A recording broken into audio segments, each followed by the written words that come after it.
Ако мен ме няма да има снабдяване.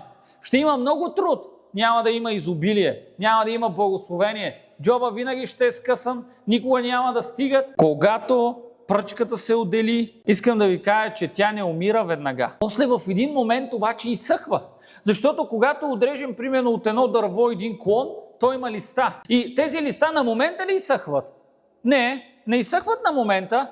Трябва време да мине, може би 2-3 дена, и след 2-3 дена, седмица, знаете ли, клона изсъхва, защото няма откъде да черпи сила, няма откъде да черпи сок, няма откъде да черпи мощ, за да може да остава свеж и да дава плодът си на времето.